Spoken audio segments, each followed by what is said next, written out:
All right. I'm officially calling the meeting to order. This is the November, what are we, God, 18th meeting of the Fairfield Flood Prevention, Climate Resilience, and Erosion Control Board. This is 7 o'clock, and we'll start the meeting. Let's go around and announce who is here for the record. This is Becky Bunnell, Chair. If we could just go around. Sure. This is John Dilley, Vice Chair. Caroline Cameron, alternate. Charles Abercrombie, member. John Fallon, secretary. Greg Podolsky, member. We have Keith Bradley, member, who has just stepped out for a minute. And Manish Jain said that he was not able to attend.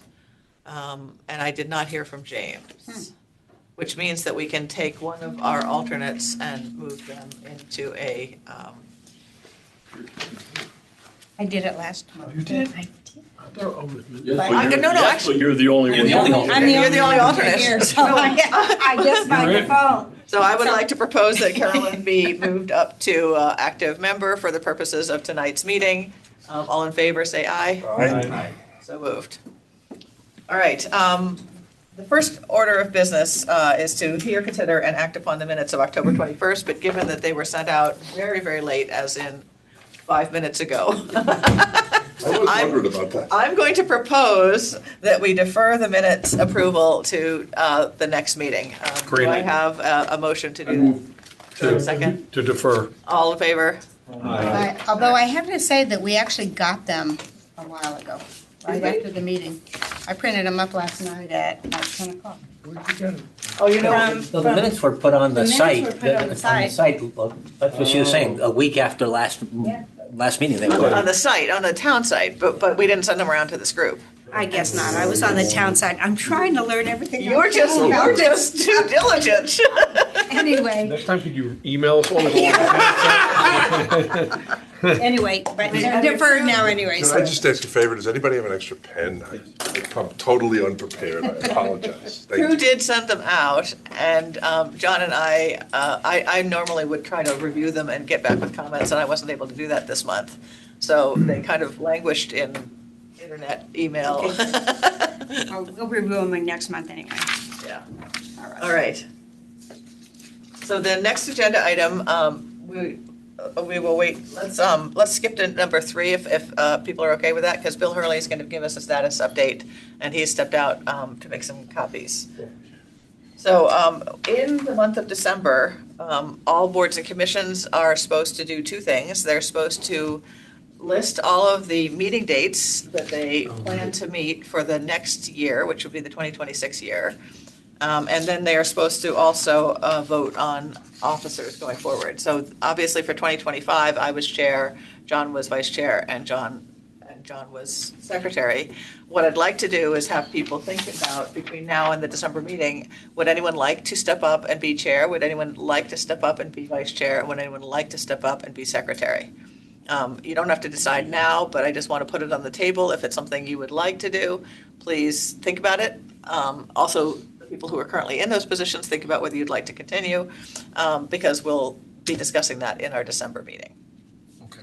For the dates, Dick kindly put together a list of possible dates. The proposal that I would like to put on the table, and again, we will vote on this officially in December, is that we continue to meet the 3rd Tuesday at 7 o'clock. Is that a good time for everybody?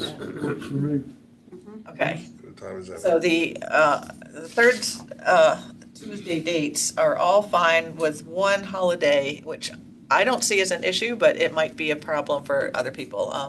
March is March 17th, which is St. Patrick's Day. Keith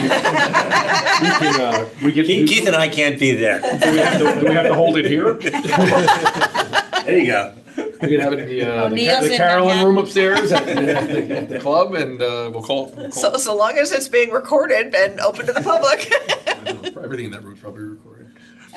So again, we don't have to decide. Football. That we don't have to decide this till the December meeting, but we will be deciding that in the December meeting. So think about whether St. Patrick's Day is a important, critical holiday that we need to move it.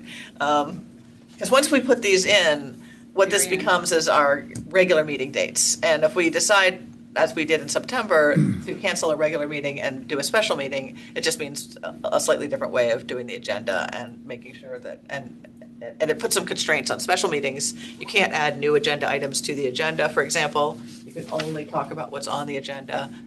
Special meetings, unless you decide, members of the public usually don't talk in special meetings, but you can offer that as an option to them if they want. So there are some rules and regulations. There's also two things that I'll be sending around later that I just got from the town clerk, or maybe it was from Jennifer Carpenter, I'm not sure, but there's FOIA regulations. Everyone should just make themselves aware of the FOIA rules and regulations, and also, what was the second thing? There was a second. They sent it around? Confidentiality, is that the? I think it was more just, Robert's rules and stuff like that, how meetings are run. I saw something, maybe Carolyn sent some I stuff out, right? forwarded to you guys what I got, Yeah, I got two, through Carolyn was two things. I thought they were That was the both, two things. What were the? I think they were confidentiality and then no kind of, special gifts and ethics or whatever.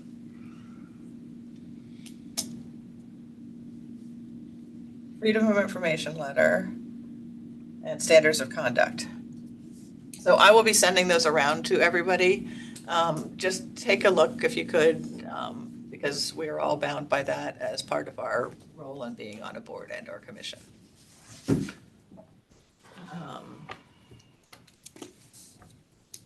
All right.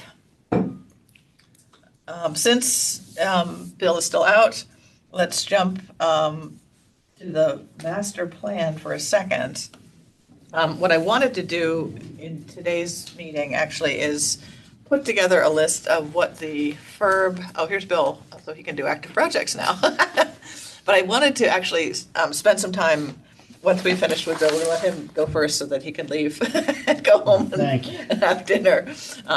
But I wanted to kind of put together a list of the concept areas that we as FERB would like to see the consultants work on. So once we finish with Bill, that's what we'll do for the rest of our time grouped together. All right, so Bill, over I to could at you. least start off with, I believe it should have been today, I haven't checked though, is that the Rooster River detention basin for the golf course, the Smiths Richardson Golf Course, the one where the two detention basins, should be put out to bid today. We were aiming for last Friday, and then there was just a couple little tweaks. Specifications are that thick. We have, the bid sheet here, and then there's just some general specifications that we have. I do have a set of plans. We did have a small meeting with the neighborhood. There were two people there. One was kind of acting as the neighborhood representative, because not everybody can make it. I don't know how much time you have, but I can at least do a quick overview if anybody wants to further see the plan. Well, Bill, those plans are available if one goes to the The bid purchasing, request, right, that's correct, yeah. What's the closing date on the bid? The closing date on the bid, I believe we have it for December 13th. We were trying to get a month. We ended up with 3.5 weeks for them to bid on it. There was a Board of Selectmen meeting on the 12th, but we thought if we had, they need a couple days to prepare and all that, so giving the contractors only 2.5 weeks, we're not going to get good bids. No. 3.5 weeks, but you could give them 4 or 5, and if you're near the holidays. You're gonna do the holiday so anyway, that's- so you might So as we well. might as well just, So what does that mean? Is the bids are closed on the third? the 13th, the bids will be opened on the Open. 13th, and then that way, there's a Board of Selectmen meeting on the 17th. Everyone has to get theirs in by then. Yeah. And then the purchasing department will open the bids and review them. And assuming that there's no critical stuff, we're familiar with whoever is the quote lowest bidder, we can get on the Board of Selectmen on the 17th, so then the timing of that works out pretty good, that we didn't have to, sometimes you wait 2 to 4, 6 weeks Depending on whether to get that's- on, yeah, so hopefully everything will be okay on that. And if it's a company that's done work with the town lately, we can maybe use their contract. If not, we'll have to see, but that's our goal. I have the set of plans here. that we showed them, but basically nothing has really changed outside of some environmental permit notes that we've seen in 2022 and 2023. What does that mean? Basically, what that means is that these are the two detention ponds. I can spread this out over here. And I think if you're familiar, I'm not that familiar with the golf course, but I believe this is the 13th, the tee, and then the hole, and then this is the 17th, 13 black and 17 black. So the stream, comes down.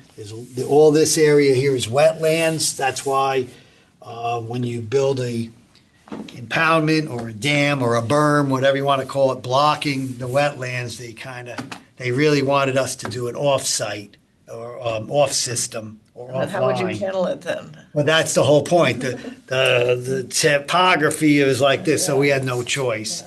But it was over $700,000 in permit fees for this project, which we weren't quite counting on. How much? That kind of hurts. Paid to- 700. paid to It's in whom? lieu. It's going to be a donation to the Connecticut Autobahn, and then we had to pay another $1,500 or whatever it was for the Wait. advertising. You said 700,000. 700,000. Yeah. The permit fees to who? Who do we pay this to? It would go to the Connecticut Autobahn. That was 700,000 goes to them? Is that dictated by DEEP? It was dictated by the U.S. Army Corps of Engineers with cooperation of DEEP. Yeah. They had said that Yep. So that's what 10 we had. other environmental organizations in the region that we could have split that amongst. They didn't need 700,000. Well, River would have It's been, there anyway. So there's $3.2 million.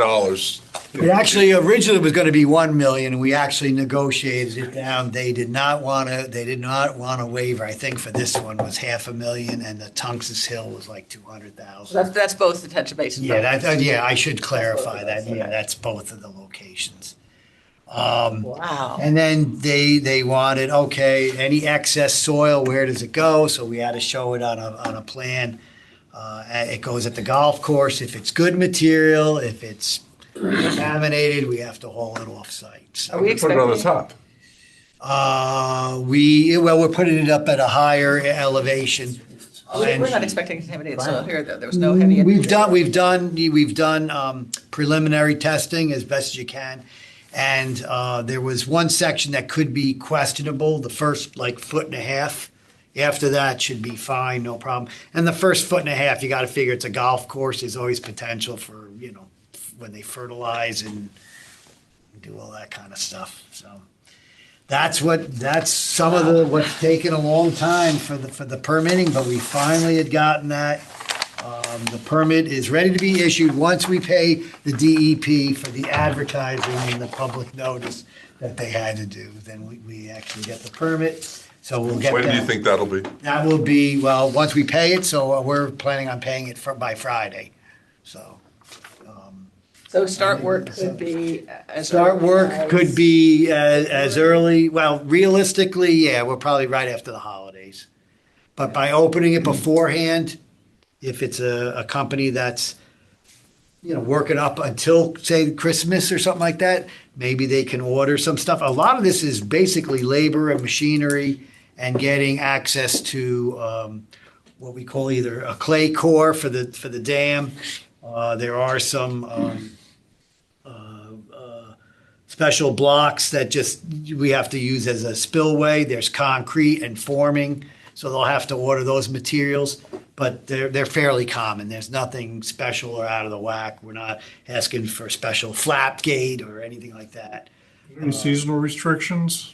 No, not that I'm aware of. There are none. We're planning on doing the work. We have to be out by a certain time so they can start golfing again. Well, that's the thing. Right now, we're trying. I just talked to the consultant, and sorry, I'm skipping around, but I'm just trying to provide as much information I can to you. We estimate 3 to 6 months the project will be taking. So if they start in January, at least a majority of the work will be done before the golf season. But if it goes into May or June, I don't know. We'll have to have that discussion with the city of Bridgeport and with the contractor. So we're talking April to, No, we're talking January. January. We're no, hoping- but finish date. Oh, finish The date, the earliest. earliest would be April, yeah. And the Latest latest would be around June. Barring, No unforeseen. 6 snowstorms during the winter, a big, deep freeze that because you can't put fill on a freeze. Yeah, but Yeah. for clearing is, Yes, and it all depends. Or- They're putting, depending on your phasing. yeah, Or a big rainstorm in April. yeah, you never know. Or we could have a winter like last year and it wasn't that bad and they go right on through and they could actually finish by April.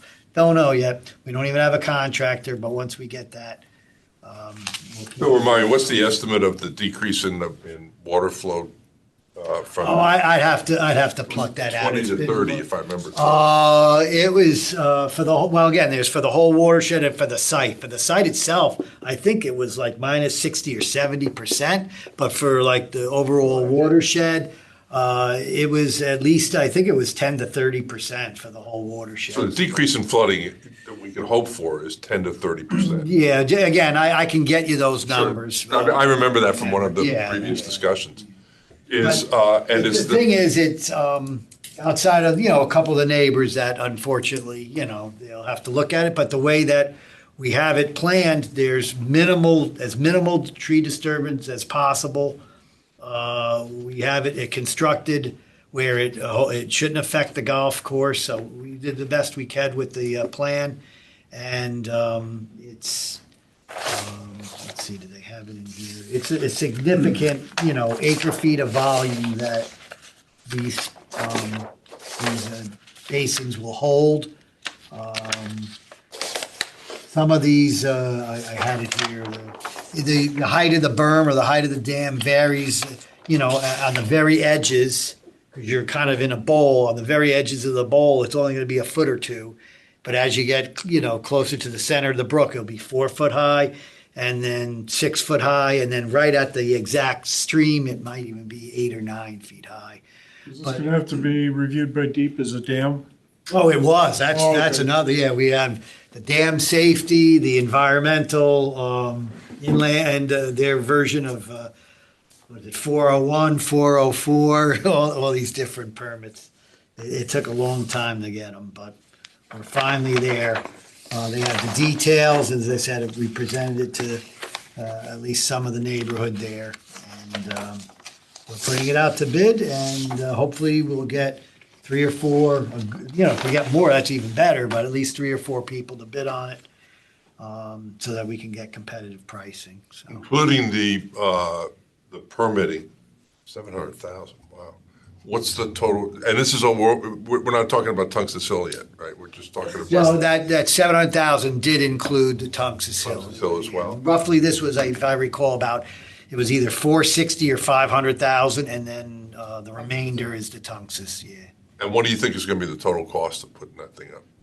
Putting this thing out to bid. The consultant had said he was looking at like a 2.5 to $3 million range, somewhere in there with with contingency. So hopefully the bids come in lower, because that's with the contingency. So that means that Tungus Hill won't be done, nothing else will be done. That's, Oh, no, yes. they have earmarked, I believe the town has between 4 and 6 million. So it will depend on the bids here, but right after this, we're going right with the Tungus Hill one. And we'll probably meet with the neighbors probably just before the holidays or the latest, right after the holidays. And go from there. If we need more money, we'll have to ask for it. If we have enough, The number I remember was that we had $3.2 million we got in, I forget the FERPA. yeah, but we also have an Urban Act grant that we can use. There is some money from Bridgeport, so, all that comes into play as well. Because right now, We were not counting on, and that's why I brought it up. I think I brought it up at the last meeting. We were not in count what they call in lieu fees, the permit fees. Right. And we weren't counting, certainly not on that much. We were figuring maybe 100,000 or so, if they even, we figured municipality trying to save 3,000 people from flooding, but didn't matter. So that Look at it, they look at it as the areas of wetlands temporarily and permanently disturbed. That's So how- we're 3.5 million for just the Smith Richardson site, right? Well, again, the construction is something separate, but yeah, from a funding standpoint, it's something like that. You know, it could be 2.5, it could be 2 million, it could be 2.5, it could be 3.5. And if the bids come in high, it could even be 4. I mean, hopefully, we've got the latest estimate from the consultant, so it should be fairly accurate. And as I said, they have a contingency in there. And that 10 to 30% decrease in flooding is Tungus Hill plus. No, that's just Fairchild. New York, Fairchild, yeah. okay. The Tungus Hill would be a reduction for that downstream neighborhood, and some for, what was that, Lynbrook and Lynbrook. that area there, yeah. But, yeah, as people mentioned, you can go online for this, this one here. We'll be printing out, I have a little bit of an older one, like I said, it hasn't really changed much. Tungus Hill, if you can visualize the Tungus Hill, there's like a little running track around the field there. There's a softball field, so it's almost like the home run fence is basically where the track is. Well, just outside that is where the detention pond would be. And it's in an area it's not as heavily wooded as some of the other areas, but there are some trees that will have to go for that.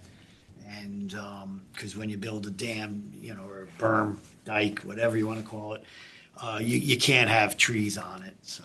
You have to clear. And so like 200,000 for permitting for that, and how much do you think they're making the, This one was, because, again, the other one Tungus Hill. was 2 detention ponds, this is Yeah. just one. So, don't quote me on that, but I want to say it was probably in the 1.2 to $1.7 million range in there.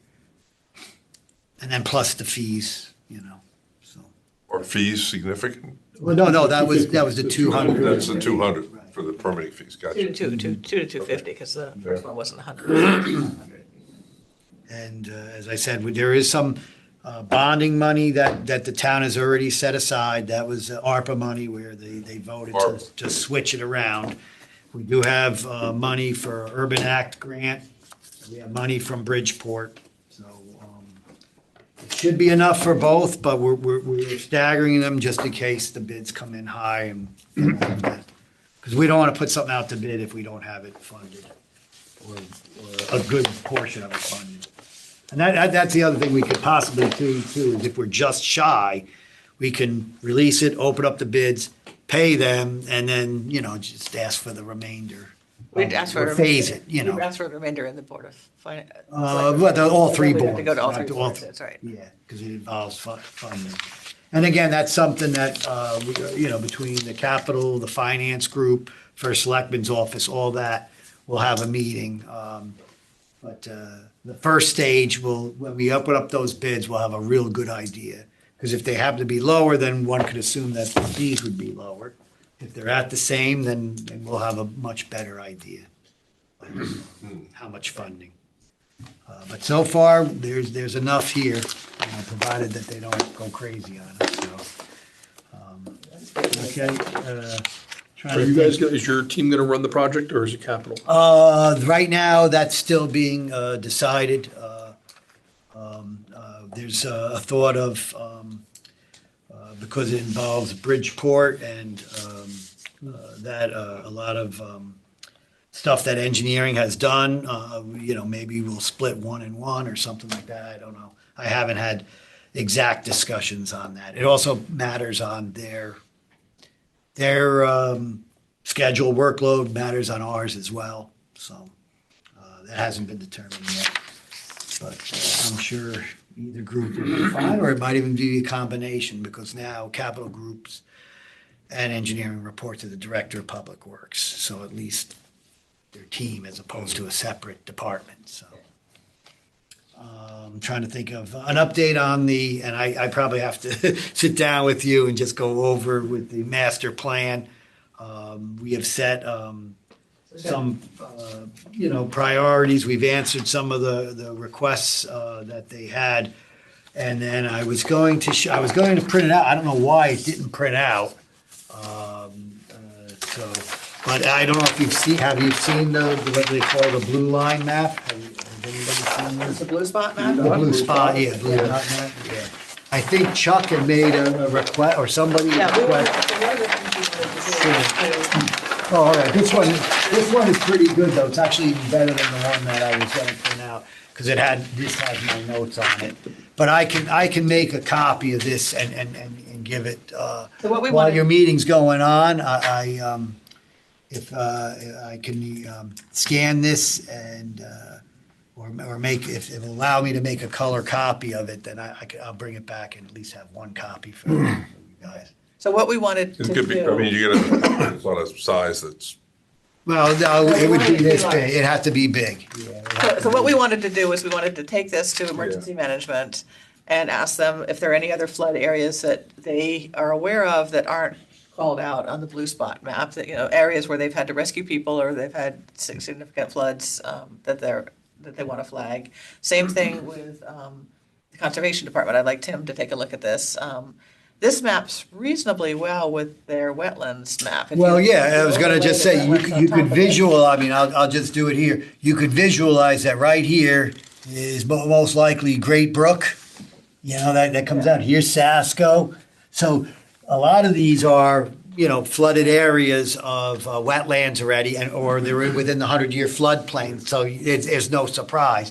The surprises might come like, whoa, what's this? If that's not a wetland, that's a pretty big flooded area. Yeah. And that's something, What is that? Yeah. to look at.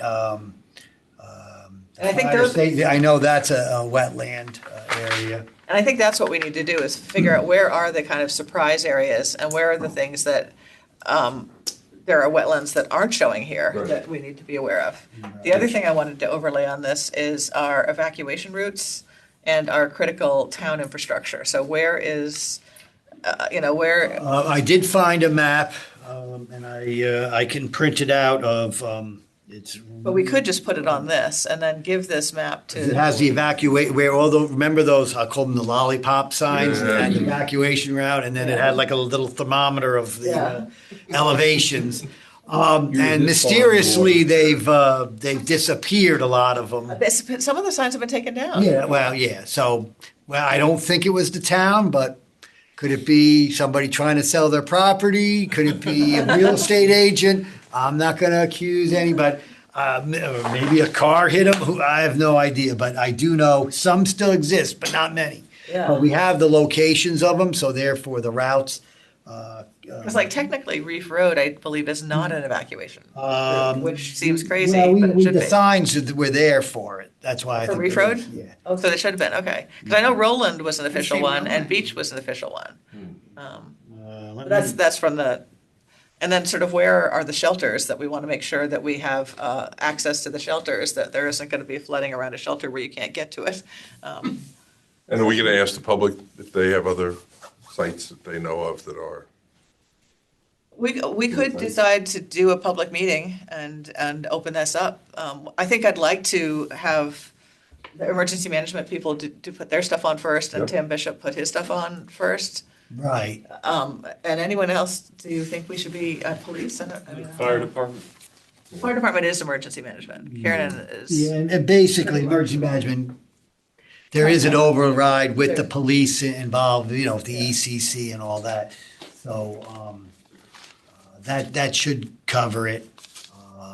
As I said, just local knowledge, and then some of these were areas that I know have been flooded in the past. We have, So can you make a copy with your notes on it for Dr. Walker? yeah, that's what I was gonna try to do that when, That'd be great. when I'm done here, I'll see, and then I'll come back if I'm able to get it. If not, I'll let you know. I was just looking right here, if my phone will allow me. But then if we had this and then we're able to ask people if they have other blue spots on this that they would. Because ironically, somebody fighting Reef Road, I guess there's an apartment complex or something that's going on,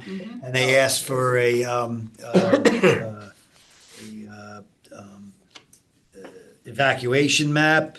And so I was able to locate the evacuation map, and then they have one which is a little bit more fancier. This is always where the evacuation signs were, and in the interest of time, I'll just wrap them off, but I'll forward it to you That'd be for you great to if we could. distribute.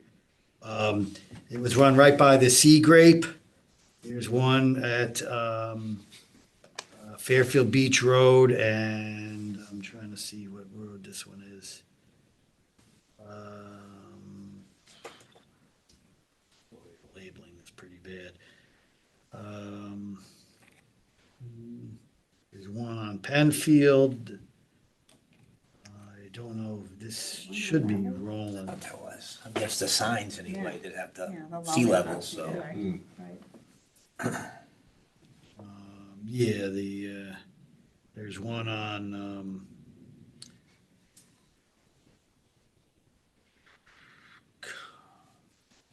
Cummings and Varus and James Street. There's supposed to be one on Ruane and Hurd. Those are the other side of Old Post. There's Yeah, not one on yeah. Beach. There's, So now, how does that get Beach replaced? was one of the evacuation. If the signs used to be there and they're not there not now, now. does the town have any interest in replacing them? So the. That I'll have to check. I'll have to check with the fire department, and because again, that was a grant thing where they were able to get those signs. They're special Somewhere along made. the line, we have to just spend a couple bucks here and there to do the right thing. Well, I think part of what our plan should do is say, one of the action items coming out of this is update the evacuation routes for Right. people so Yeah. that that's very clear, that people know where they're supposed to go and how they're supposed to go. And Right. I mean, I think there's a lot of action items that are gonna come out of this plan. Now, whether the town will accept all of them. Like, I'd like to put a resilience fund in, for example, start to build a resilience fund for land acquisition, if we use it to buy a house, so we can, like we're doing Villa Avenue kind of thing. And then surprisingly, there's one for Grassmere watershed. I'm trying to, again, it's blurry, so I'm trying to go by my memory, but it's relatively near Home Street. Grassmere Elder Care, that area, that neighborhood there. I'm trying to think where that is. I'm thinking of Grassmere, but I think it must be That's further. a Kinda low- like- That's a low swampy area. Yeah, yeah, and Is that near Commerce Drive? Is that getting closer to that? your Colony Road, it's behind, like, it's in between Gould Manor and if you know, Holland Hill Road, that area in there. Okay. Well, we don't need, Meadowbrook, just giving you an idea. But I'll forward you that. And then there's one here that I just want to highlight. This has the public shelters and medical institutions Oh, it and does. Oh, facilities. good. So I'm gonna, so I don't forget, let me forward you that one. and I will forward it to this group. Yep.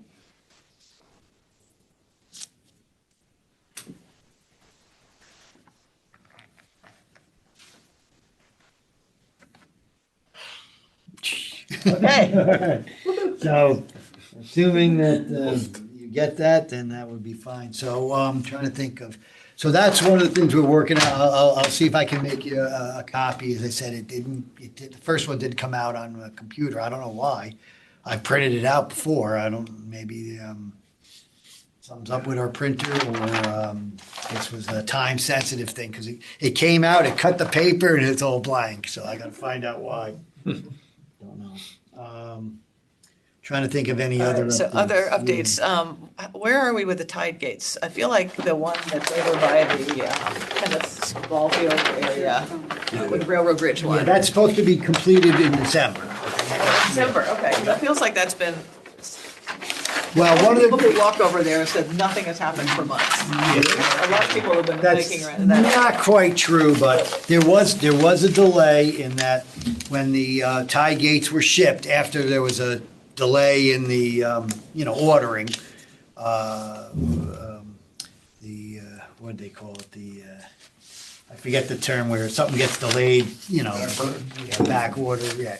There was a couple of maybe a month and a half on a back order. Then we finally get it, and I think that has 5 pipes and tie gates, and one of them was damaged. And so we had to go back and forth on some of that, so that held it up a little bit. But they're on schedule, and I talked to Mega, who's the project engineer there and manager, and she said that they're still on schedule for Finish in December, okay. finish in December. Yep.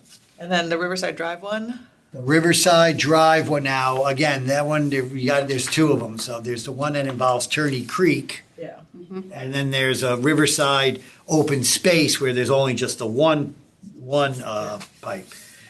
You talk about, again, things That going. hasn't even gone out to bid yet, has No, that's being designed still, right. But their design, and again, just to let you know on these resilience, these things cost money, that originally there was just a replace in kind. But if we have to start repairing some of the dike, we want to do resiliency, and so we do 2 pipes instead of 1. And then you do it with the 20 inch increase. The project like now quadruples from the original amount that we had allotted for in 2020. So did we update that in the last project, capital project? That's coming up. We weren't sure yet, and the town still has to decide, right, the town still has to decide. There's 3 different options. We are recommending the resiliency option, being that these tie gates should last 40 to 60 years. So you do that, you should be doing the 20-year. Who's doing that design? Race actually is doing the design. So we should write a letter then to the Board of Selectmen and Board of Finance recommending as for the resiliency option then, right? Yeah, well, I think the best thing to do on that is, because it's still in design, I'll try to find out exactly. I don't think it's critical, but we probably should get you a report, what the amounts are, and then this way, if you looked at them, you can make your recommendation as well.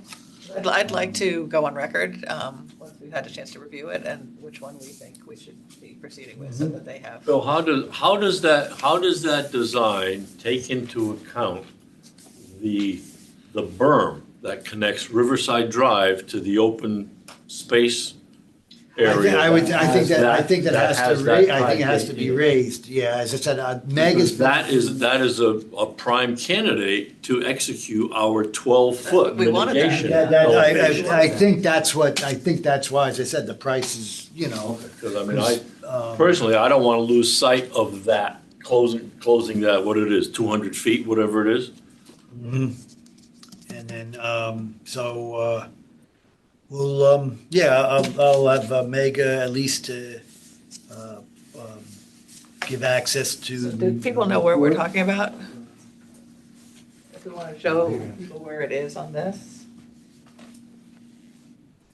So it would be up in this area. Right in there. Let's see. This is This is the Riverside, marina, yeah. this is the marina. So the open space would be. Right, it's right where Right- that right pier there, is, yeah. yeah, right there, yep.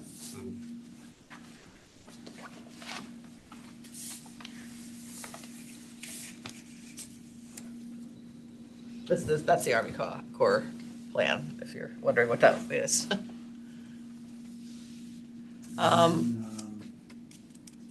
Another question, do we have a schedule from Tim's group on when sort of the repair, replacement / updating of all of the 26 or however many we ended up finding? Yeah, that one we're working with Tim on that. They've done some minor in-house, but we have to put out an RF, a request for proposals for a contractor to do that work. It has to go out to bid. But it has to go, but have we got sort of a sense of, we want to repair these 5 this year, these 7 next year, these 2 this year? We have the ones that are a priority. It's, we can kind of do it twofold. We have the priority ones. Which are in the which are gonna capital be plan. more, right, and they're gonna be more expensive. And then we have the ones that are minor, maybe either $50,000 repairs, or improvements, much like you would, a car or a house or whatever, preventive maintenance kind of things. I haven't read the whole race final analysis, but did they have a repair and maintenance schedule as part of that, or was it just a? It was based on priorities, and then we had high priority, medium, and low. But the highs we're tackling, and then some, as I said, some of the medium or the low priorities we may put together as a preventive maintenance thing and try to put that out. Would we do any of that in-house, or would that all be done? Some of it could possibly be in-house. As I said, they've worked on some already. It gets a little complicated because, again, if there's, this one needs, we'll just say grease the hinges or whatever. Well, that's an inside, one. If it's or in-house one. If it's, one of the arms is starting to bend, the flap gate doesn't close all the way. Well, now that could be a really big one, a repair, or a smaller, or it might just need a flap gate. Well, now, flap gate, we got to either contact the manufacturer or give it to the contractor to get it. So Race didn't do an analysis of, does this need just a part? The report goes into. Yeah, the report does, but there's. Is the report on the webpage? I don't think it's been put up yet. It might be on the conservation webpage, but I don't know if it's. Yeah, we'll check on that availability. There was a There was a paper one we were allowed to look at. There was a hesitation to put that out to the public because there was financial information there that maybe we want to hold. I thought that was close. going to be redacted, and then we could put the rest of it up. Again, we have to, as I said, stuff like that, with a couple of different changes and stuff, now we have to, ask the, whether it be the new first selectman or the new DPW director, how they want to go about it. Okay. Yeah, it's still, we have at least some funding for at least 3, if not 4 years of Yeah, I saw in tackling the the capital tide gates. plan, there was, some were called out by name, and then there was sort of tide gate. Right, yeah, year 2, right, similar to the traffic Sort lights. of- We call them year 2 because Sort of it's just- like 4 moderate They weren't called size out by ones, name, right, those yeah. ones, but it was just tide gate That's correct. here and update. It was in the capital waterfall. Mm-hmm. So I think that is, do you have any update on Penfield notice of violation by any chance? No. Because I have not either. And I keep emailing Attorney Pires, and I keep getting crickets. I told you that the surveying was done, like they got the heights and it was. Yeah, you don't understand who initiated that. Is that true? No, I don't. But I know that what we were talking about, it had to be 8 feet. It was under. It was under 8 feet. That's what I was told. How much under? Well, it was right there. It was at the number. At the- It was at the number it needed to be at. Okay.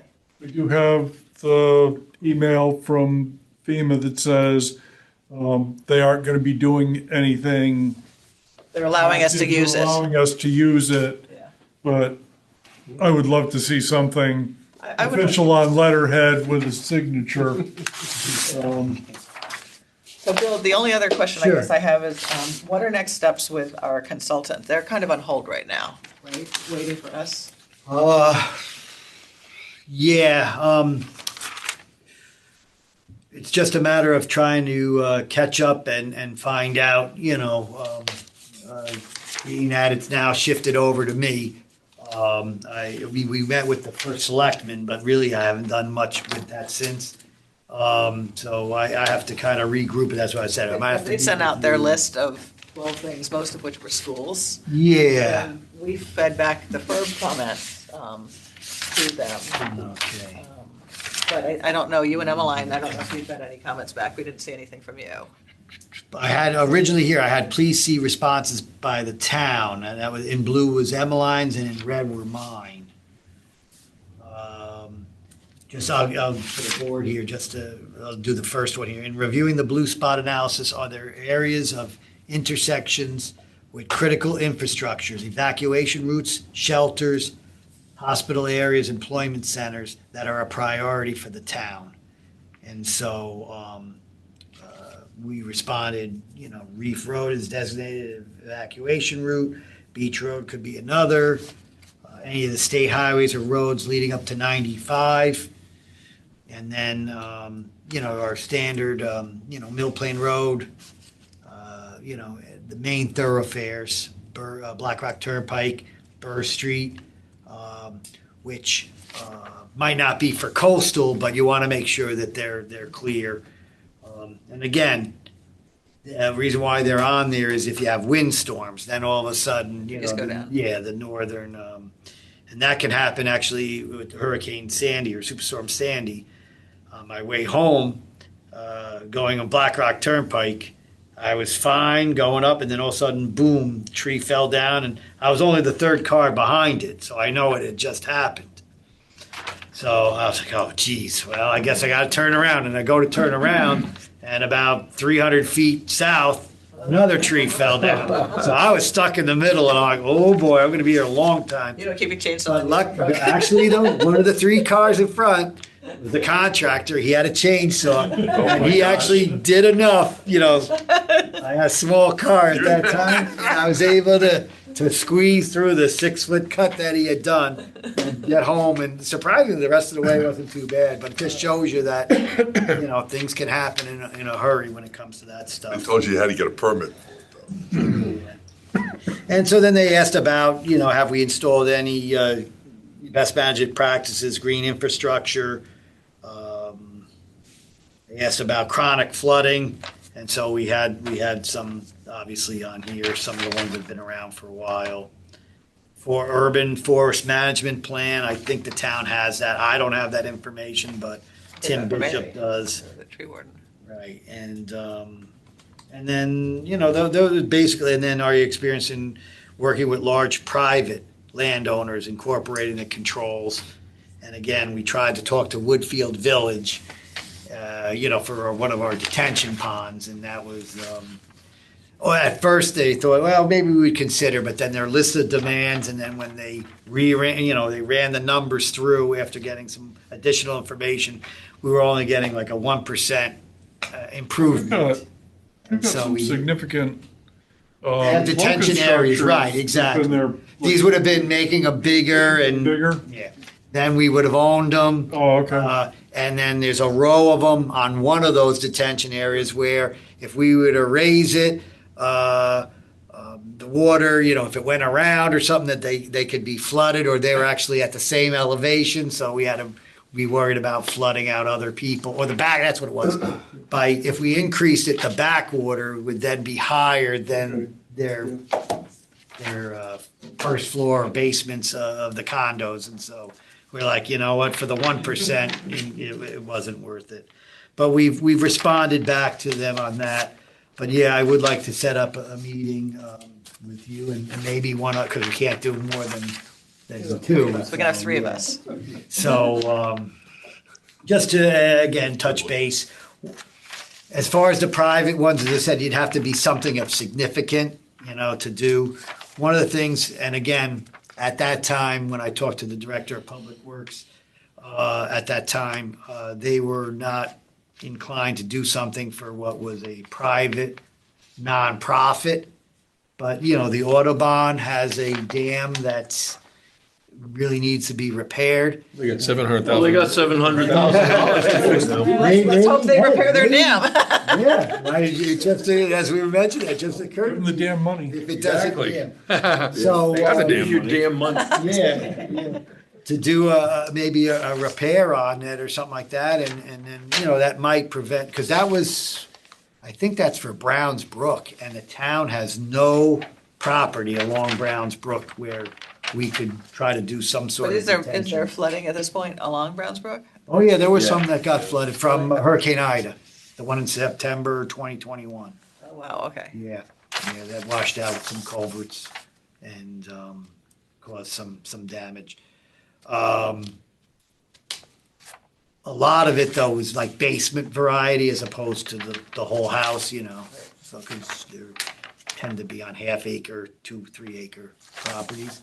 But as you get further towards the thruway, Browns Brook, before it hits Mill River, there's a couple spots there that got flooded as well, so. All right, let me see if I can make you a copy on this. If not, I'll see if I can get one to you in one of our meetings or. Well, just let us know, Send and we it can through come the and get it. We Dropbox. can just come and get it. Okay, So, all right, sorry to take up a lot of your time here, That's but, right, it's helpful. Thank you. I know, I don't think I was here the last time, and,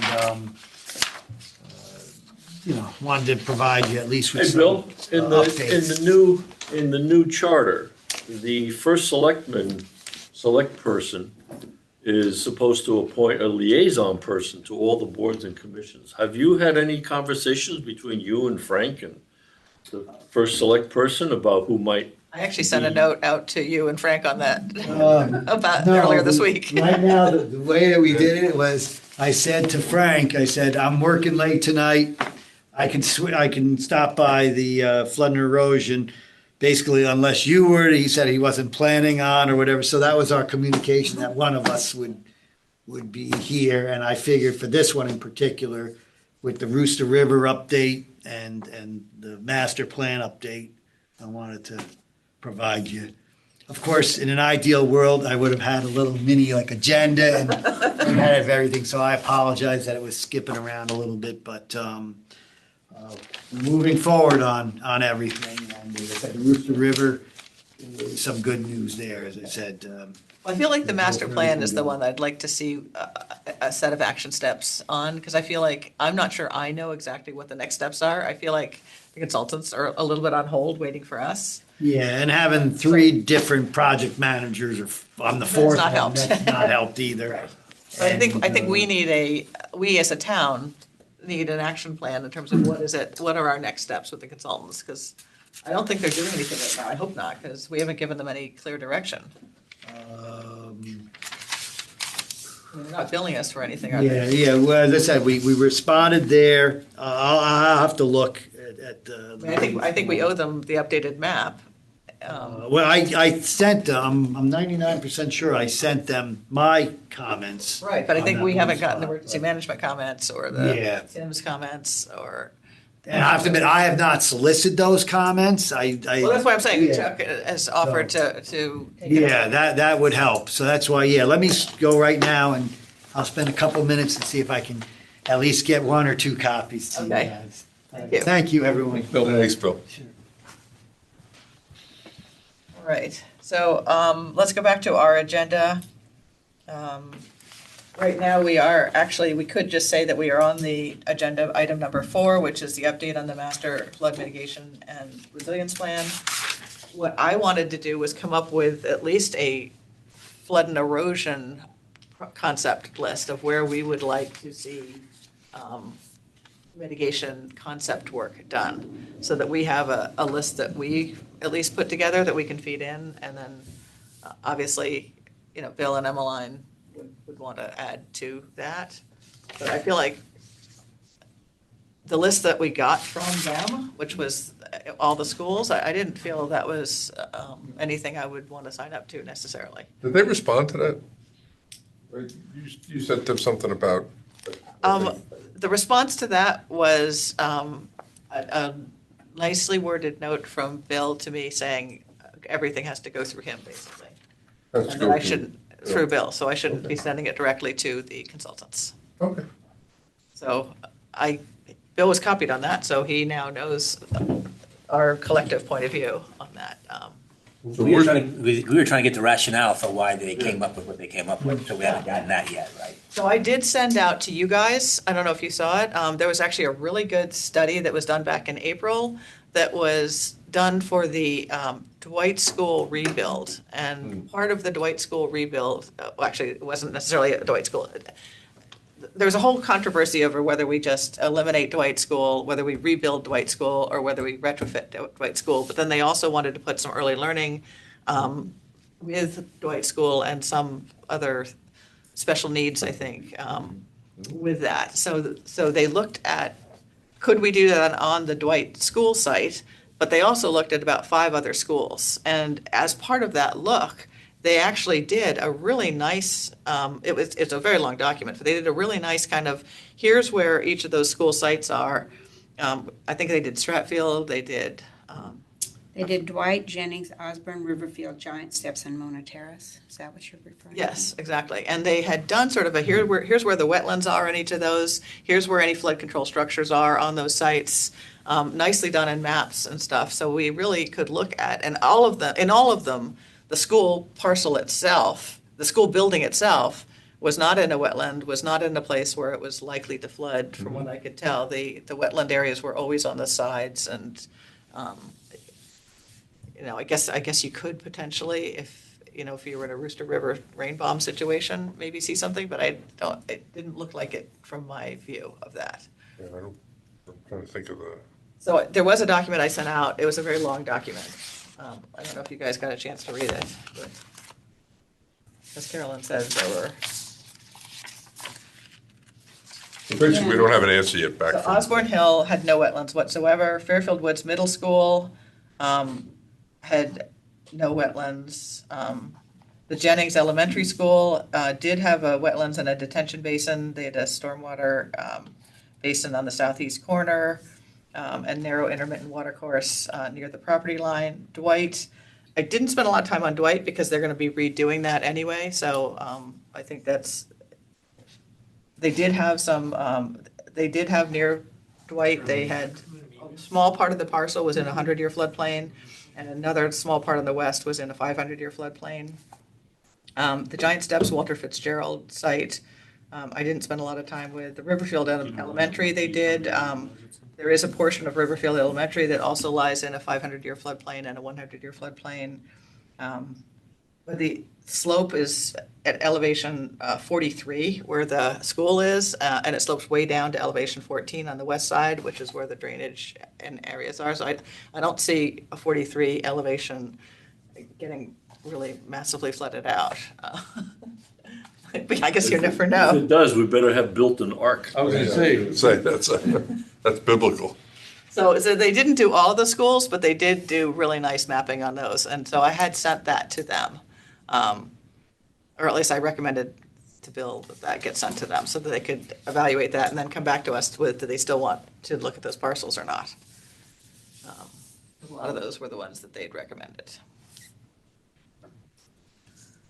So with that, what I wanted to do was just go through a couple things that, hopefully this will come up on the screen again, automatically. Hello? It's on my computer. Let's see. How did it come up last time when I put it up? You touched something on your, Is a share screen, is there a share screen button of some type? That was it. Let's see if.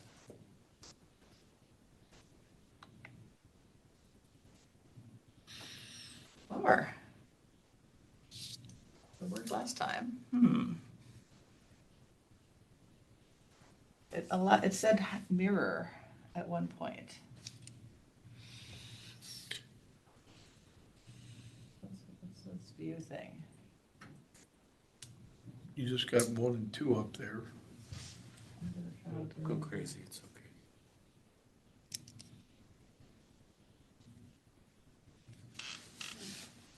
I have it stored.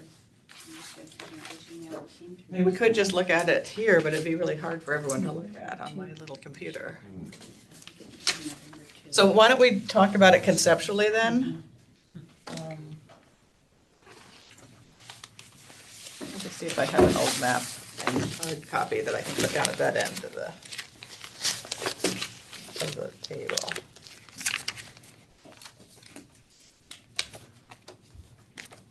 Because the other thing I wanted to do was show people, and this I actually think I have copies of. I wanted to show people the 6 designs, which I put on my computer again, for the Penfield area. Remember how we said that there were 6 designs that were done previously? And I think I sent those out to you all. I don't know if you guys all got a chance to look at them.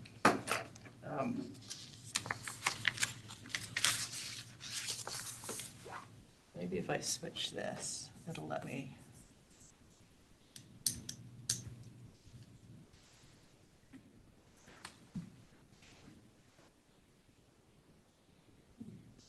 Okay, so I've got it on my computer, but it doesn't seem to show it on the screen. We need Prue back. So I can walk you guys through the six. Did everyone get a chance to look at the six designs that I sent out? No.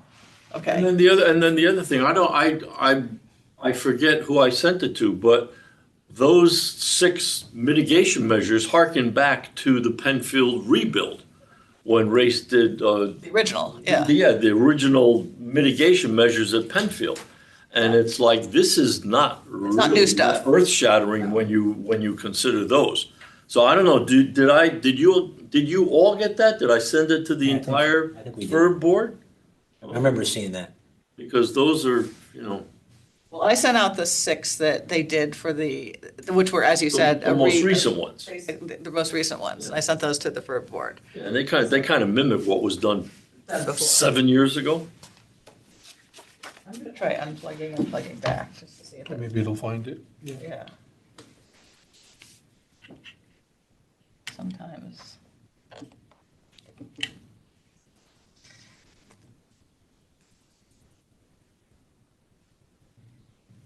This is frustrating. There's probably something. Oh, there you go. Oh, there it is. Okay, so What'd you touch? Find it now? I don't know what I did. What'd you touch? Remember for next I time. don't know. I don't- The classic turn off, turn back on. So just to Yeah. orient people here, I'll check. this is Okay. Penfield Pavilion. This is the parking lot. And this is River Beach Road. Okay, good. Thank you. And this is Penfield Road. So about 4 of their other proposals, these are basically elevation lines, so you can sort of see. 4 of their proposals were pretty much dunes that would fall right in front of the thing, and then this is a access boardwalk that would come across the dunes to allow people to walk from Pavilion down to the ocean, which is down. I thought we couldn't put something, I thought we couldn't do that. But that was the whole That's why it's all flat. with the violation, was blocking the flow of water from Long Island Sound to Well, I think this is basically the road. what Race was saying is that they, once we get the notice of violation lifted and we've done what they've asked, we're then going to propose what is called a beach nourishment project. And so this would be considered a beach nourishment project, according to Race, where we would nourish the beach out in towards the sound and basically build out the beach and also put a elevation 12 dune right in front of the building. And they seem to think that it could get permitted. They were very positive that this is something that has been done in many other places and that we could get a permit for this. But what they also said is it's very expensive, because what you're talking about is thousands of cubic feet of sand, which has to be at the same grain size as the sand that's currently there. And you have to truck that in, because you're not allowed to pipe that in from the sound back onto the beach in the state of Connecticut. So you're talking about expensive sand. Oh, no. I feel like it was already there. That's just ridiculous. This is too much. What did I do? I didn't touch it.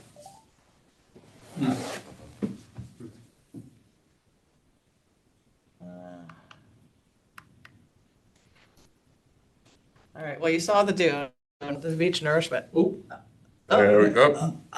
Yeah, Don't move. Don't move. no, continue to move because I think it move the matters. mouse, I yeah. actually want to see the next one. So this is, the next one, I'm not sure what the difference is between these two, unless the dune is maybe Further spread out. further spread out, you think? Yeah. The dune is the thin lines together right in front of the pavilion.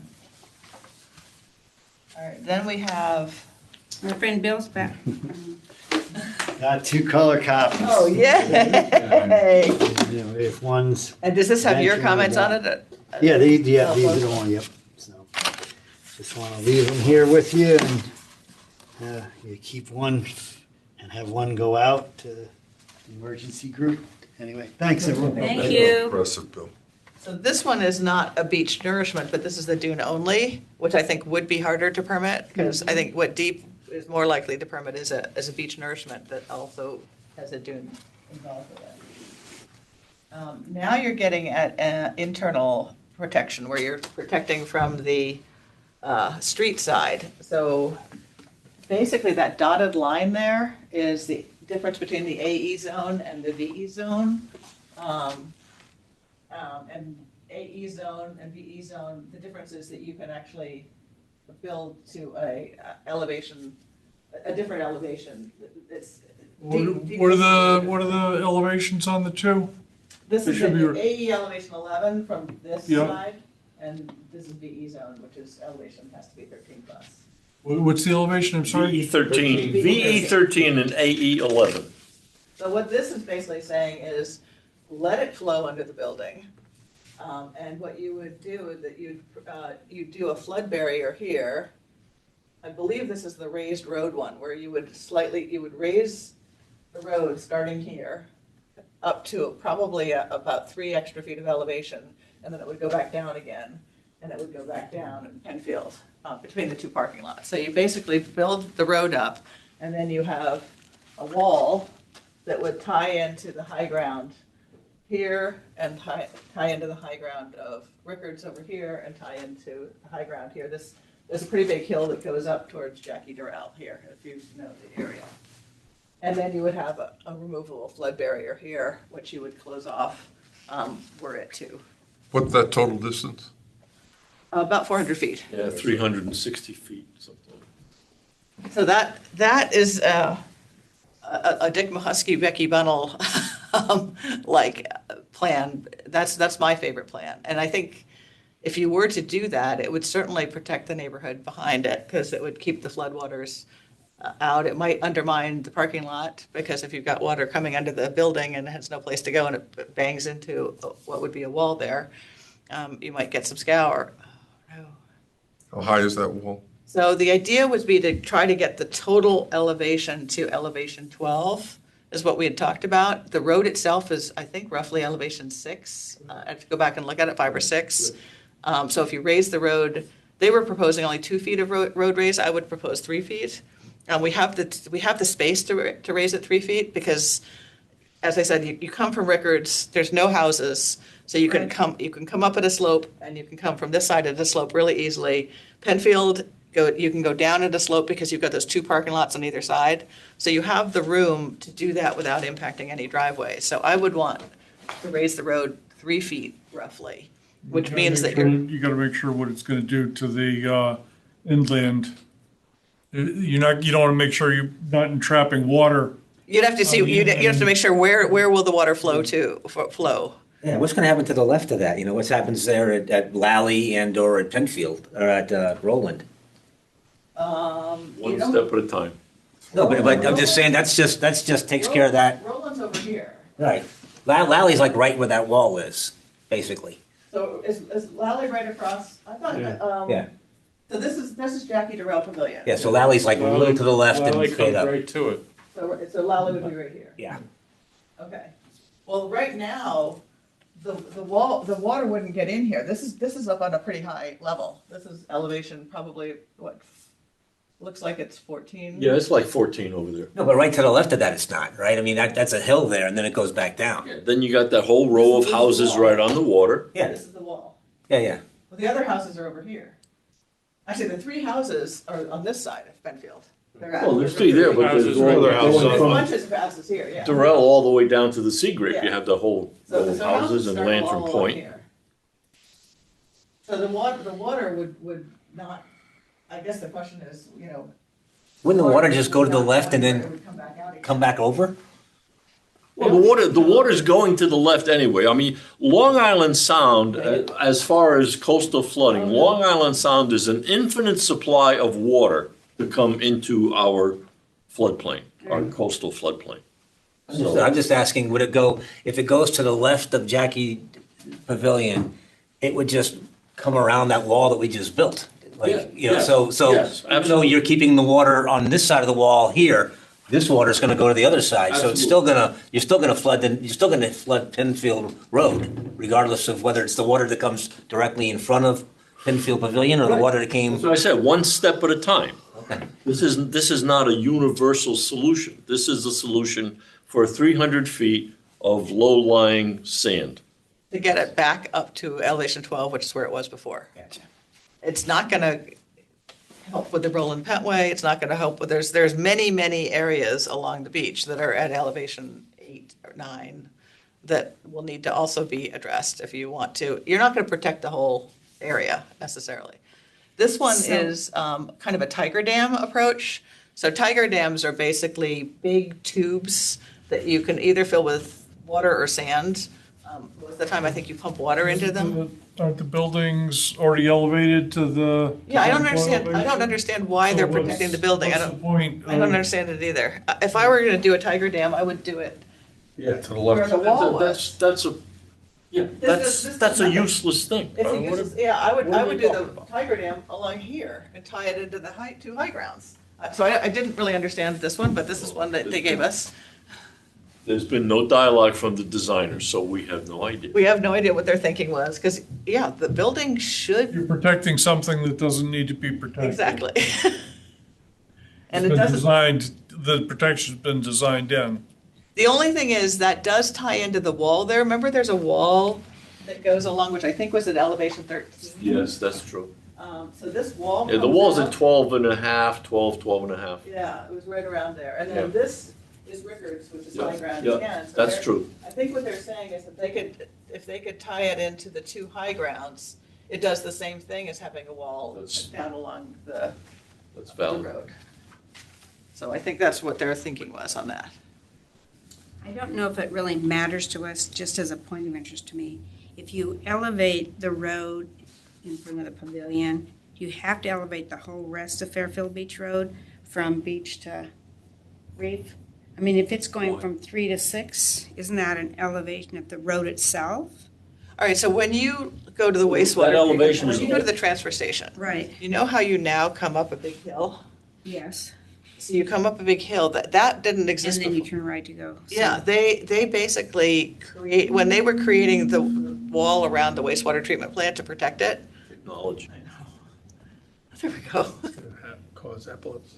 This one, I'm not sure what this is, but when they were creating that, they basically had the road come up so that you could drive into the transfer station and wastewater treatment plant Right, area. right, so that's what they'd do on. So that's what you would do on. In that one area. So you'd have it come from the current elevation of the road up and then down to Penfield. Penfield would also be at that level and it'd go down. And you'd have to figure out how do you channel water around Yeah, that, because it's gonna go. because water will go down this way and water will It's gonna go down where that it way. wants to go.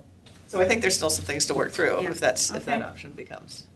I'm not sure what this. That's making 2 sand stockpiles in the parking lot, so that when the storm is announced, all of our town bulldozers rush down to Penfield and move the sand around. Which is actually allowed by DEEP. Oh. DEEP does allow you to store sand on site and put a temporary berm up when a storm is coming. And then you can reclaim the sand and again store it on site again, because presumably the storm would wash that sand around. You would reclaim it again and put it there to, again, protect. How big would that berm be? How high? Elevation 12. If they're gonna let us put it, if we think they're gonna let us put a dune there, then why would you? I don't understand. Oh, this is Why this is would a temporary temporary deal. measure. Move the sand onto the These are beach 6 before options. the storm. When the storm is over, you have to take the sand back off and restore the original elevation. Yes, that would be DEEP's recommendation. So they would approve this, because I know you're allowed to do this, so this is not a. It's a general permit that exists. Yeah. So these are the options that they put forward. Are there things that we would like them to look at in addition to this, or modifications of what you've seen that we would like them to explore? Are there costs associated with all these? Not yet. They're going to give us what they call level 5 costs, which are 10% design concept design costs, which means there's a lot of wiggle room, variability. They're not tight. As the design gets further and closer to final design, it gets tighter, the costs get tighter. So what they're going to do for all of the concepts they do for us is give us those level 5 costs, which will, as I said, have a lot of range to them. I do know that one of the issues with any kind of dune type of thing is you get a big storm, it could wash all the sand away, you have to then pay and put it all back again. So, when we had looked at a version of this back in 2018, I believe Joe Michelangelo had looked at this. He had given us a cost for a dune of around, I want to say it was $600,000 in 2018 costs. A temporary dune? No, they were actually proposing an actual dune. And if you had to do that every 5 years, that could start to get very expensive. Are there things that can be done out in the water that would? Oh, What you would do out in the water is different. So there you could put like things like intermittent breakwaters like Staten Island's yeah, doing. but they don't, Deep doesn't like that. Deep doesn't want groins, they want you to take away all your groins. But they do allow sills. Drawings? They do allow rock sills and stuff like that. So, I mean, Didn't they put some in Stratford? those are reef balls. Those were basically big Oh, cement yes, balls. yeah, right, that's what I meant, And yeah. what they tried to do there is, again, it's meant to break the wave action down. Take the energy. Take the energy of the waves. And what Staten Island's doing, which The reef balls also have a tendency to do is they trap sediments and Allow you- everything inland, and they actually become a habitat over time. Their habitat, absolutely, yeah. They actually become a viable wetlands and a habitat. So they let them do it in Stratford, but we couldn't do it here? well, we could do reef balls if we want, But but the problem they is break the wave action, they don't stop the flooding. Yeah, of course, right. and the other thing to think about is that, what tends to happen in reef ball types of situations is you get grass growing, and, we want our beaches, we're looking at They're really not for public access beaches. One thing that, we had talked about, again, is, and I think they've already done a little bit of this, is pump station in those areas. 37 million. If you trap it all in the parking lot there with a temporary wall block, and say you raise it to 6 feet, that wall, and you pin it all in the parking lot there, it goes under the building and it's all there. How, Well, where's it going? a lot of times, what you get when you get these storms is you get all these things. You get your wave action, you get your storm surge, and then you get your tides.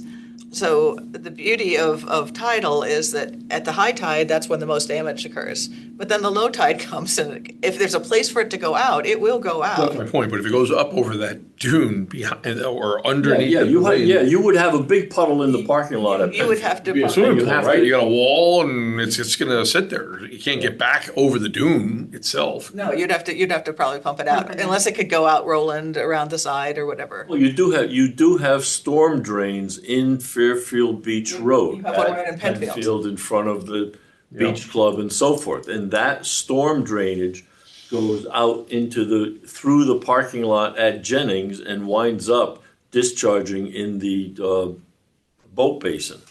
That's where that pipe goes. So over some period of time, you can close the valve so it doesn't flood while the storm's going on. Then when you have the big puddle in the parking lot, you open the valve. And the tide's gone Which down. connects the parking lot puddle to the storm sewer. And it goes out into That the way. boat basin. So this is the 2018 beach nourishment pricing that was, I think, pretty good at this point. This was done for Joe Michelangelo, as I said, for the Penfield site.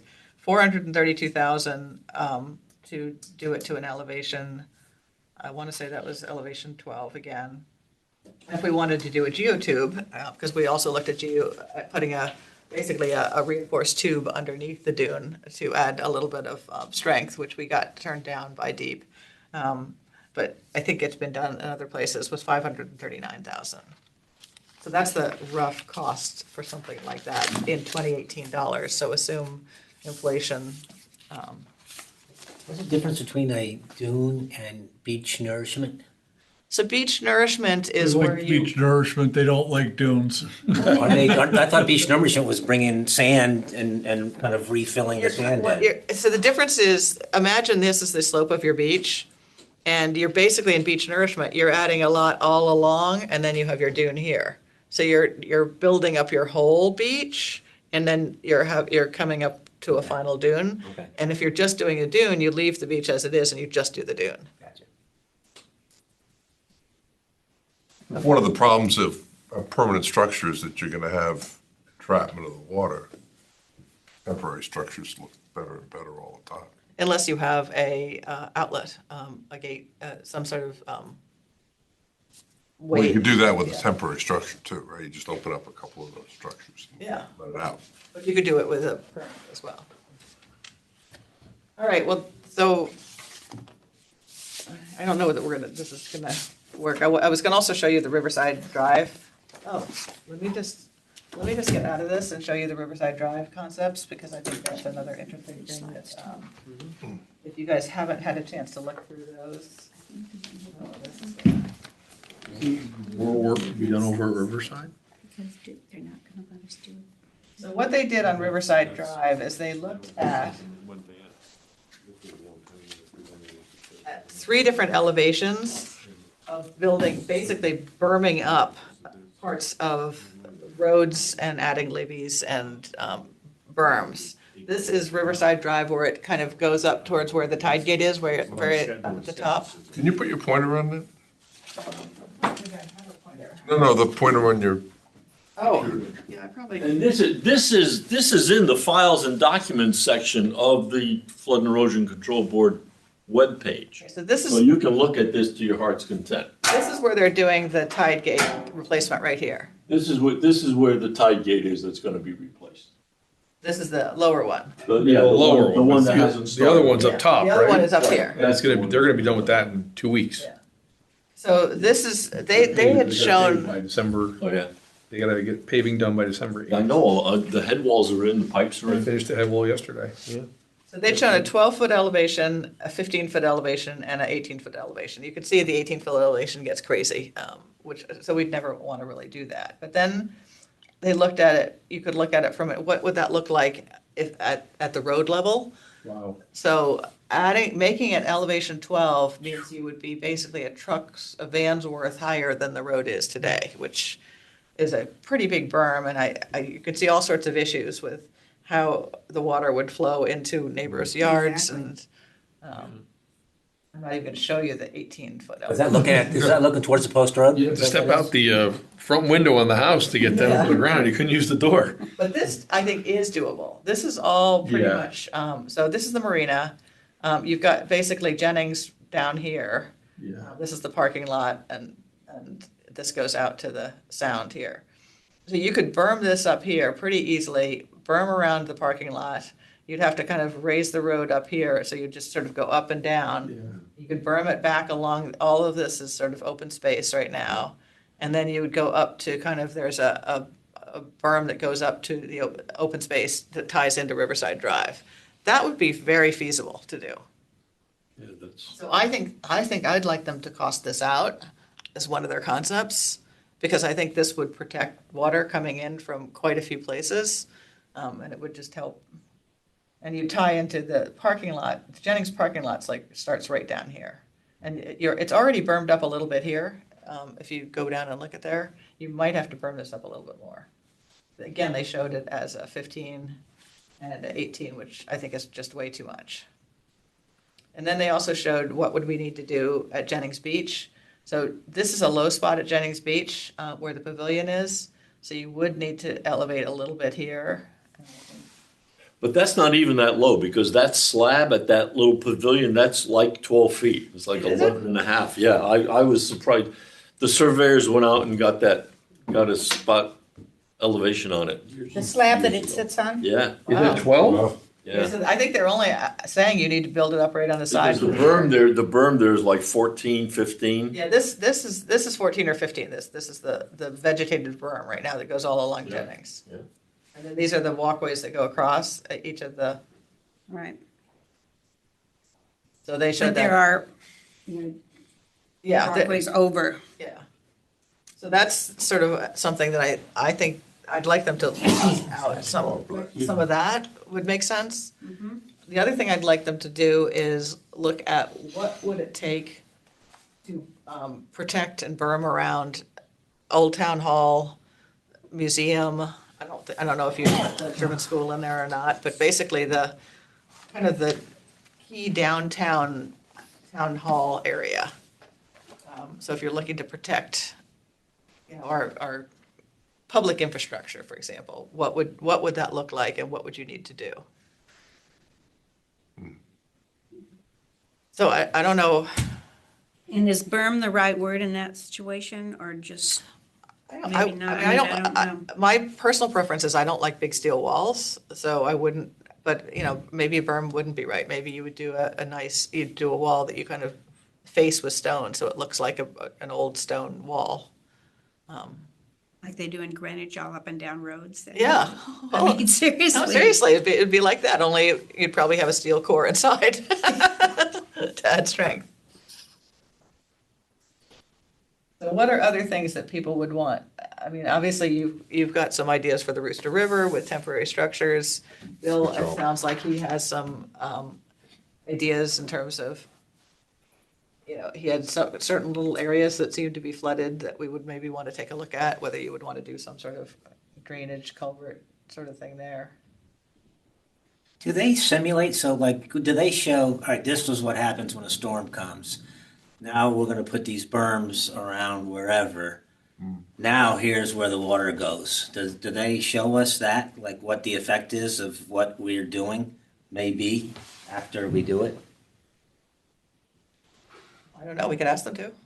I mean, I don't know that think they have the could, ability to do that. I'm not sure how, they could make assumptions, but maybe you'd have to do a full hydrology study. I mean, I'm not sure exactly how accurate that would be. The other thing that if you haven't looked at it, we're gonna need to make a call or a recommendation on underpass studies. So have you guys had a chance to look at the Resilient Fairfield AECom circa study on the 4 underpasses and options for that, for what we could do there? They basically gave a bunch of examples. This is sort of the typical structure of an underpass. This is what it looks like when it's flooded. So you can do things like, they actually, I thought they had given us some, maybe this is not the final. They had given us some cost estimates for some options. I think I don't have the final one on this one, sorry. But in the final one that I believe is on our website, they show things like you could install a railroad type bridge to keep people from going into the underpass. You could widen the underpass and add a little bit of extra drainage on the bottom so that the water had more room to go, and try to deepen a little bit, but then you get into, you know, all of these drain to certain different parts and different places, so that, you know, if you can't go lower than where your pipe that drains it is. So you don't. I mean, in all this AECom thing, I just kept coming around saying, what are you doing? You need to, if you're gonna have a car go under, you need a pump to pump from the middle of the underpass up 6, 7, 8 feet to get to the storm drainage pipes, and then let it gravity flow. And they didn't seem to. They didn't want to put pumps in, I think. I don't know why. Yeah, I mean, pumps are like a dependable technology, I think. I would expect. For how often they're gonna be used, it's gonna be more maintenance than it is use. They're not gonna burn out. Pumps like to be on They wanna be 90% of running. the time. Yeah. They don't like to be on full tilt and then shut down for 3 months Yeah. and then get kicked on again. Especially, well, there you're not going to get a marine environment, but if you had, Oh, yeah, if you had it's salt salt. water, it's even worse. Well, the Pumps really other like thing is that for the number of hours per year that these underpasses are flooded and very would trap a not car much. is like Don't drive under. minuscule. So if we just say stay the hell out when there's water under here, people. And then That's what 2 this- hours later, the water's But gone. you've seen the That's what the pictures sign that they says. still drive No, through. we've seen the pictures. We see people go drive in when people were stuck there. I mean, Yeah, the second car, you see the Actually, second car technology going. that might be implemented, not, it's not gonna be free, but not hideously expensive, is the rapid flashing rectangular beacons they use for crosswalks. You could set it in there and instead of a push button, have it water triggered. A float switch in the sewer, in the storm drain. And they have those, they have these meters. You buy a unit for $15,000 with the solar panel right there, so you got minimal, and they talk to each other, so you don't even have to wire them between each other. Or you just put a sign there that says, "Turn around, don't drown." And if you Well, I drown, mean, you're an idiot. there is at least one of them, I can't remember which one, there is a sign that says, do not drive here if there Yeah, is. the sign's about 40 years old. It's, the paint's all falling off. In the Bronx. This is what I said to Bill. I mean, okay, so we used to have evacuation route signs and they disappeared. Well, why don't you put them back? In the Bronx, if you had a sign like that and somebody drove in there, we call that tough noogies. yeah. I mean, it's like, Yeah, but we are a kinder, gentler nation now. Keith. in the Bronx, okay, fair. Can't do that. All right, so it's 8:30 now. I have two quick updates that I just want to share with you, but then I'll open it up to anyone else who has any updates. So Manish and I had a conversation with Mark Hoover from MetroCog about looking at basically the blue spot area as well as the coastal area for the financial impact analysis, which is sort of the do-nothing scenario. If we did nothing, what would be the cost to the town and to residents for not doing any resilience and mediation? Army Corps of Engineer back in 2019 had done a series of plans. They had said if you do full mitigation, the option they recommended was $543 million. They also looked at a do-nothing scenario, which was $640-some-odd thousand dollars, and Thousand or million? million. Fine. So it was. Thousand, I would be like, Gonna say, sold. take that one. That's why it was a 1.3 benefit cost analysis. It was actually, there was more benefit than the cost to do nothing in their plan. They were saying it would actually save the town money to do this very expensive $46 million thing, because if you didn't do anything, you're gonna have more damage. Which is the concept behind why do you even bother to do resilience? You do resilience so you don't have damage going forward. So we're trying to do a do-nothing valuations here, updated again by looking at the coastal areas.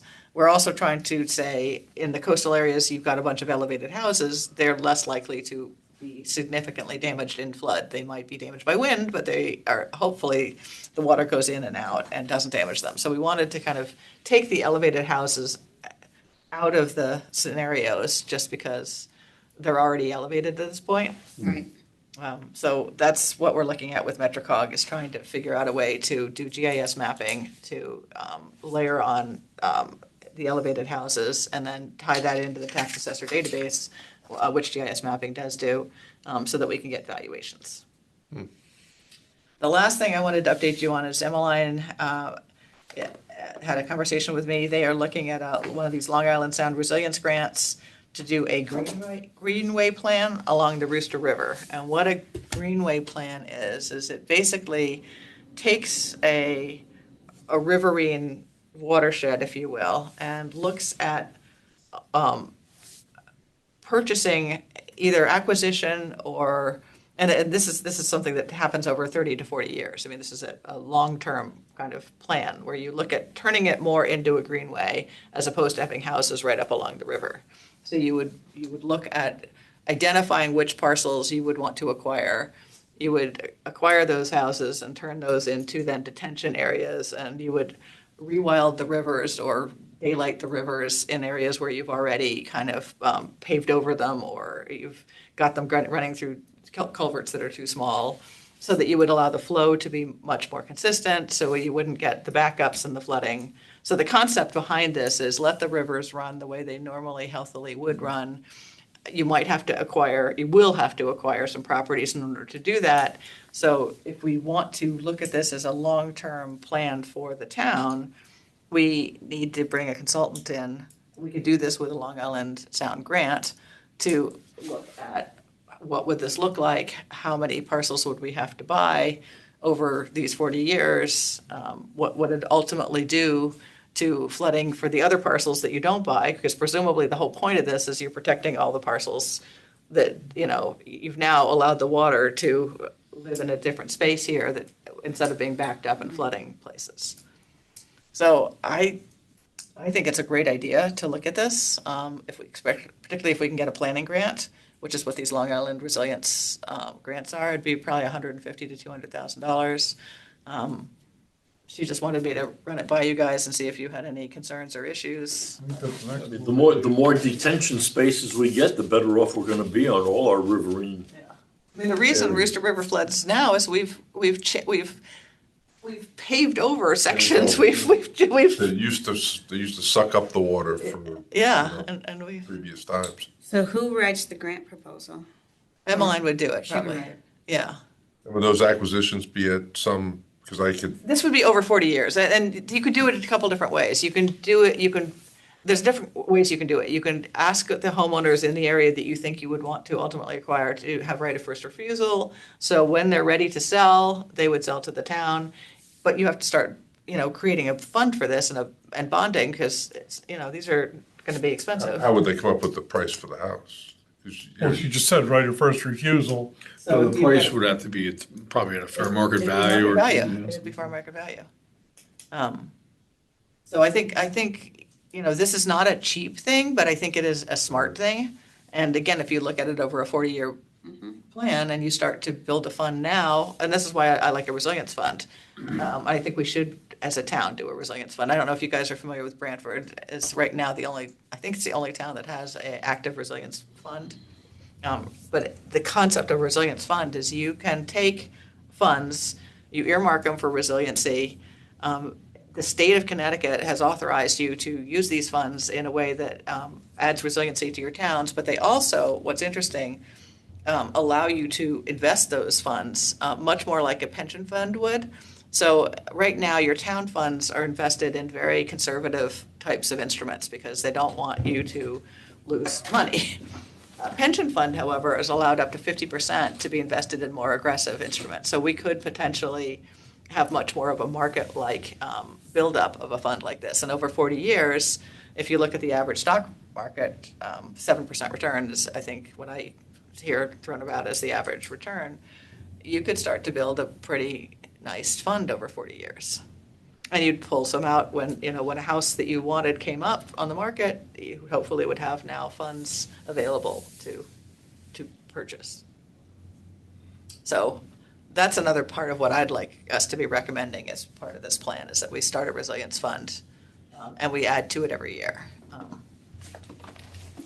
Anyway, that's all I had, other That's a than good idea. to let people know that the Connecticut Association of Floodplain Managers Conference is this Thursday. Yeah, I had it on my calendar, CAFM meeting, and I'm like, CAFM? What does that stand for? meeting? I'm like, what does that mean? I So if any of you- just found it. If any of you want to go to it, it's kind of interesting. They're going to have a series of talks, and some of the talks will be more user-friendly and things that a layman can understand. Some will be like more technical, but, I mean, you've been to them, Frank. What would I you? presented.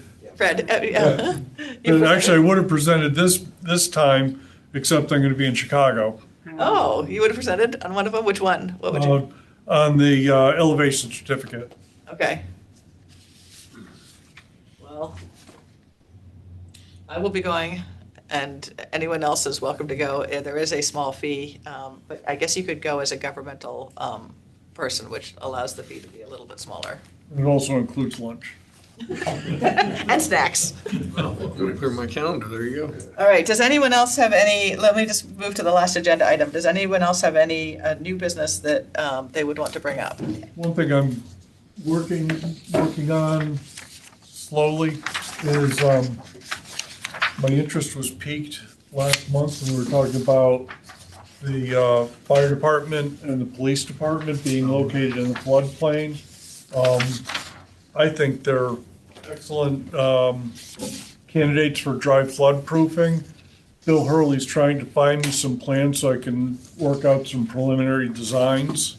It'd be concept level, only it's not Yeah. a full design, but so that we've got something to discuss, because I think they can both be made dry flood proofed without an exorbitant outlay.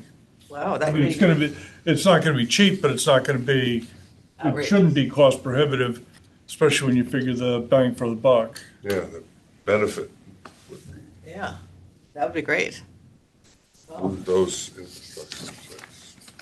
They've already been in contact with a manufacturer of a number of floodproofing products, and they offer guidance at no charge. So, but I've got to get some working plans from Bill so I can at least get started, so I give them something to flush it out. I wonder if we have plans for those. Bill said he thinks he can find them. Okay. All right. So, particularly because if you heard the presentation, the Rooster River mitigation will be something like less than 30%. Could be 10 to 30% decrease in the, and that's terrific, but that's means you're left with 70% flooding. We've talked about this before. I've given a presentation about this. I think we need to get moving. And you can kind of take the timeline and put that away. In addition to that, or part of that would be that I probably will not be here at the next meeting, and I may not be at the January meeting. I'm getting surgery on my neck that'll put me out for a while. You know, I think when we're talking about project that gets you 30% at best mitigation of flooding, that's going to cost $4.5 million. And you have another potential product that can do a significant amount of diversion on it using temporary structures. And it's in the range of $12,000. At least that was one of the numbers that they had on the Boxwell site. My bet is that it's probably, you know, say even if it's 4 times that, right, still $50,000. The bang for the buck could be really high. So I'd like to put this on the agenda for the next time if I'm here, which I would like to be, but I'm not sure. It would, you know, I think we can significantly have better that 30% best case scenario from our $4.5 million investment. So my suggestion, because I think the comments you've heard is that you can't just put a temporary structure up without doing a good analysis of where the water will go and what damage that might happen. So I So think, the water goes into Owenfish Park that has 4 million square feet of. right, and what happens when that gets filled up? Well, all you do with any of this is delay water that is going where it's going to go. It's delay it so that the Rooster River can absorb it. And it's water that's going down the Rooster River anyway. Right. No, I'm not saying we Always- don't look at this. I'm just Alright. saying that I think the action is not something that we can take necessarily, but we can put it onto our consultants and say, we would like you to, as one of your concepts, look at something like this and do an analysis of where would be a place we could do a pilot, what would it look like, where would the water go, how much could be absorbed, what would we do when that gets full, and keep it from hurting other areas. 'Cause Fair, let's do that. yeah, that's what I'm saying. So Okay. that, this could be a concept area. So what would be, I think the best thing is for you to, because you're probably the most familiar with where the different sites are that you think something like this would work. Right, and that's probably what this is. I don't have it in front of me, but. Sorry, I missed you. That's okay. If you have a specific geography, let's I do. put that on our list for the Right. consultants to look at. We did that already. We had them. No, they're gonna do concepts, right? They haven't started their concepts. The woman that came with our little group came around, we showed her exactly what that was. No, I'm saying, we have to give her we have to give them the geography, we have to ask them to do, well, they owe us 30 concepts as part of the master Okay. plan. One of them can be this, but we have to be very specific with where you think the highest likelihood of this being successful. And then, We did give them this. I gave them all the maps, I gave them all the other pieces, just so. we'll give it again when we give them the list of the concepts. Okay. Because they've forgotten it by now. All And right. they've also are prone to discount this because of the myriad of issues that come around this. And so their job is to look at how can you solve for those issues? What could it look like? Would you take the temporary structure down at a certain point because you've overflowed Owen Fish Park and you don't want to hurt the area? I don't know how it would work, but I think this can certainly be one of the 30 concepts we look at. Fair. What do you want me to do to move that forward? Let me read this and just see if you have a very specific number of streets and maybe just go back and pull the map itself for what you Okay? are proposing. Too bad we can't make copies, because I can just give it to you, but I'll send it to you. But I want to just flag that, there's a lot of resistance because it's an unknown and because there are potential downstream damages that people. Well, there's potential downstream damages from the berms that we're putting up and from all the other things. I mean, those are all unknowns that we won't be able to know until we have the storm. Right? Well, those are methodologies that have proven success rates. Well, these have proven success rates in other places. I mean, many other places. Well, if you channel water into certain places, yes, so long as that water volume can be absorbed by where you put it.